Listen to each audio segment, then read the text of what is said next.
Television serial ये रिश्ता क्या कहलाता में आने वाले एपिसोड में जबरदस्त ड्रामा और इमोशनल मोमेंट्स देखने को मिलेंगे।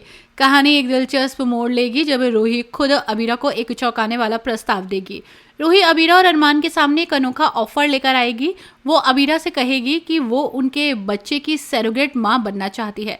ये सुनकर अबीरा बेहद खुश हो जाएगी, लेकिन अरमान इस प्रस्ताव को तुरंत ठुकरा देगा। रूही और रोहित मिलकर अरमान को मनाने की कोशिश करेंगे।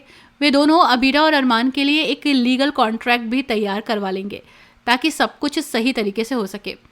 रूही और रोहित के जाने के बाद अबीरा अरमान को मनाने की कोशिश करेगी, लेकिन अरमान साफ इनकार कर देगा। वो कहेगा कि वो रिश्तों को और ज़्यादा उलझाना नहीं चाहता।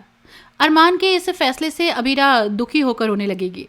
अगले दिन अबीरा खुद रूही और रोहित को इस प्रस्ताव के लिए मना करने जाएगी, लेकिन इससे पहले कि वो कुछ कह पाती, अरमान वहां आ जाएगा और चौंकाने वाला कदम उठाएगा।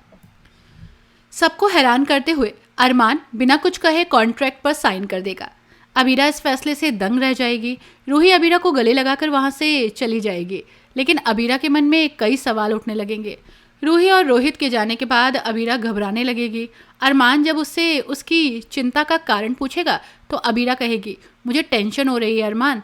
एक समय था जब रूही तुमसे प्यार करती थी। अरमान उसे समझाने की कोशिश करेगा। वो कहेगा हाँ, लेकिन अब वो रोहित के साथ बहुत खुश है। दोनों का एक सच्चा बच्चा भी है। अब कुछ नहीं होगा, लेकिन अबीरा के मन की बेचैनी खत्म नहीं होगी। वो कहेगी कि उसे अपनी किस्मत पर भरोसा नहीं है। वो याद दिलाएगी कि उसकी 2 शादियां हुई हैं, लेकिन दोनों में सिर्फ ड्रामा हुआ। जब उनकी ज़िंदगी में बेबी आया तो भगवान ने उसे भी छीन लिया। अबीरा की इन बातों को सुनकर अरमान उसे गले लगा लेगा।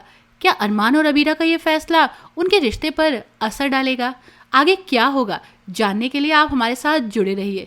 हम आपको बताते रहेंगे कि प्रोग्राम कौन सा नया मोड़ लेगा।